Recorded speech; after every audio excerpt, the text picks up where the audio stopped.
Hi, everybody. Kami McGrew here.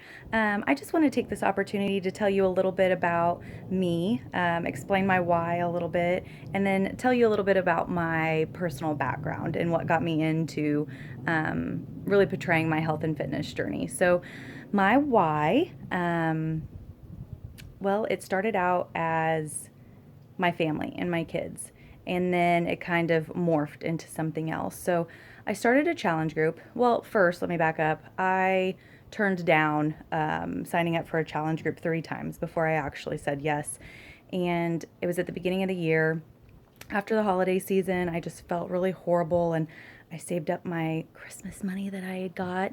And because I knew I wanted to purchase a challenge pack and I wanted to be a part of a challenge group. So, um, that's what I did. And when they asked you, why are you doing this? Why are you getting into this?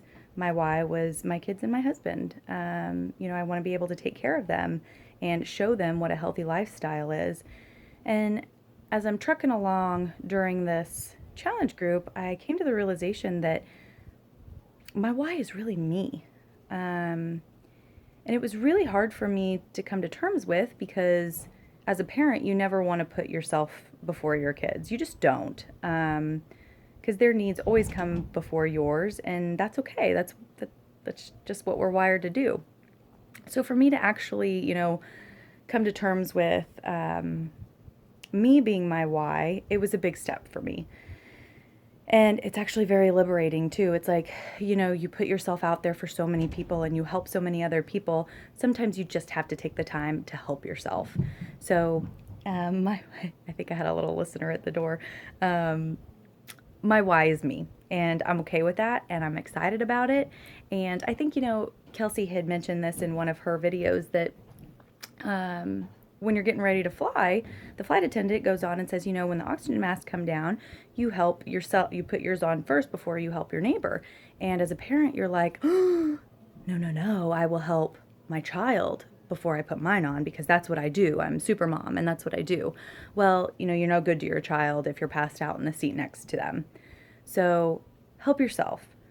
Um, Develop that healthy lifestyle so that you can show your kids what it looks like. Actions speak louder than words. So that's my why. My why is me. Yay, me. And I hope you can find your why and be comfortable with your why too. So, a little bit about my background. I'm 31. I'm a mom of 3 kids. I have a fantastic, supportive husband. And I grew up in a very close knit family, and we were always very active. I grew up on a ranch, so we were outside a lot. I showed cattle all growing up, and we were always very active in athletics. Me and my 2 older brothers, we were always involved in some sort of sport. Bless my parents' heart, I don't know how they chauffeured us around to all of that, and we made it. So I was very, very active growing up. In college, I went to college, and I was on the dance team for a couple years. So I was always able to eat whatever I wanted and stay in relatively decent shape until I quit dancing. Until I went to a junior college on a dance scholarship, and then I went to a university, and I didn't dance there anymore. So I ate the same, but I wasn't working out as much, and so then I started to put on the weight. In the beginning of my senior year in college, I stepped on the scale, and I will never forget the number, what it read back to me. It was 154 pounds, and um, that was a shocker, big time shocker. I had gained, about 15, 20 pounds in the last like year and a half. So, um, started going to the gym, started running a lot, lost some weight. And then my husband, boyfriend at the time, we found out that we were expecting. So I graduated college in May and I had Gunner in June. And the day I went in to give birth to Gunner, I weighed 206 pounds. So I gained a lot of weight during my pregnancy. I didn't really work out. I didn't know what a healthy lifestyle really looked like because I had always been super active. And so when I wasn't active anymore, I really put it on. I was very embarrassed about the way that I looked during pregnancy. I was worried about the health of my baby. They thought I had gestational diabetes. I was tested for it a couple times. So I just knew that I wasn't healthy. So I had lost almost all of the weight after I had Gunner, and I felt okay. I didn't feel great. I just felt okay. And I told myself, I will not have another pregnancy like that. And so when I got pregnant with my second child, Lydia, I was training for a half marathon. Doctor said, continue the amount of exercise that you're doing right now. Don't add anything, but continue what you're doing. So I got the go ahead to continue training for the half marathon. I'd even paid for it all and everything. So I was bound and determined to do it. About a week, between week 11 and week 12, I started spotting pretty heavily. So my doctor put me on pelvic rest, no exercise, no hanky panky, nothing like that. So to me, that was honestly a little bit of a relief because I had it ingrained in my head that I was not going to have the same pregnancy that I had with Gunnar. And so much so that I obsessed over the scale. Every doctor's appointment, I was eyeballing the scale because it's the same scale, so you know exactly how much you're really gaining. And I would make my doctor's appointments first thing in the morning, and I wouldn't eat or drink before I went in so that the scale would say less than what I probably actually was. And it just kept going up and kept going up and kept going up and kept going up. And when I went in to have Lydia, I weighed 214 pounds. So I had gained over 70 pounds with Lydia. And again, I was just super embarrassed. I was sad because I wasn't taking care of myself, but I also didn't try to learn how. That you're supposed to be eating a lot healthier than you are. But I don't know what it was. I just didn't have the discipline to really sit down and do it right. So I had Lydia, nursed her for a year, and then after I was done nursing, I went to my doctor and I said, I need diet pills because I don't want to look like this anymore. And so my doctor gave me diet pills because I asked for them. And I lost quite a bit of weight. Over the next 4 months or so while I was on them, I lost quite a bit of weight. And I weighed in at, 145, which was the lowest I had been since my senior year in college. And I felt good, but I don't feel like I looked good, but I don't feel like I felt good. I just wasn't really eating at all, and I was running a lot. And so I was lean, but I was flabby. I wasn't toned or anything. So, but I was okay with that rather than being way overweight because I was obese on the charts. I was considered obese. And sorry, I have this hair that it's just really staticky. Sorry. So I had lost the weight, yada yada. Feeling okay, stopped taking the diet pills, yo-yoed back and forth a little bit, but I ended up going into my yearly womanhood exam. Came back to work and I get a call from my doctor's office, and it's like, why is the doctor's office calling me? I was in the middle of a meeting, so I let it roll to voicemail.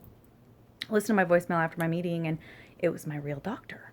It's like, well, real doctors don't call patients unless there's something wrong.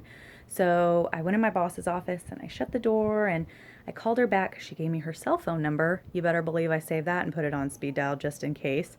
And she's like, hey, Kami, try to make small talk with me. But I'm like, okay, lady, get to the chase. Why did you call me? She goes, well, we got your lab results back from your blood test and your urinalysis, and your hormone levels are elevated. I'm like, great. What does that mean to a layman? And she's like, well, congratulations, you're pregnant. Come again? She's like, you're pregnant. And I immediately started bawling, like ugly cry bawling. Not because I didn't want a baby. I did want a baby. I always thought I would have 3 kids, but the fact that I was terrified to be pregnant again. Absolutely terrified. So I hung up the phone, called my husband, bawled to him. I think he may have cried too. And I decided, I'm going to enjoy this pregnancy. I didn't enjoy the last 2. I did a lot of reading. I reached out to a lot of moms and that struggled with their weight during pregnancy, and they all said, you cannot look at the scale. Don't even look at it. Nope, tell your doctor if you're concerned about my weight, we can talk about it, but I don't want to know what's on the scale. I don't want to know how much I've gained. And honestly, it was the best decision I ever made. Told the nurse, told the doctor, I said I just get too wrapped up in it and I don't enjoy myself. So I really did enjoy my last pregnancy. Not sure how much I gained with Lola. I would say probably around 50 pounds. I still did not do pregnant well. But I felt a lot better and I enjoyed myself a lot more. So, um, Lola's now 2, and my real turning point for joining the Beachbody community is, about 5 months ago, I opened up our cabinets and it was full of sugary snacks and just junk food and crap that I was feeding my children. Like, how are they supposed to stay on task, stay focused at school, do their best, be the best little people they can be, not have, attitude, highs and lows? Like, I need to fuel their little bodies with healthy foods. And so at that point, I was like, I'm done. We're overhauling this sucker. And I have a fantastic husband that has let me do this. And I know at times he's like, okay, Kim, that meal sucked, but thanks for trying something new. And maybe we'll not try that one again. So I'm really lucky I have him by my side. And I'm just really happy and excited to be sharing my journey with anybody else. And so I hope, if you're watching this and you haven't committed yet, I hope you commit. It's just the start of the beginning of something really, really good. So if you have any questions, any comments, if you want to reach out to me in any way, I'm on Facebook pretty much all the time. You could Facebook message me or you can comment below. I'm not sure how often I'll actually check the YouTube comments, but please reach out to me. I'll be happy to help.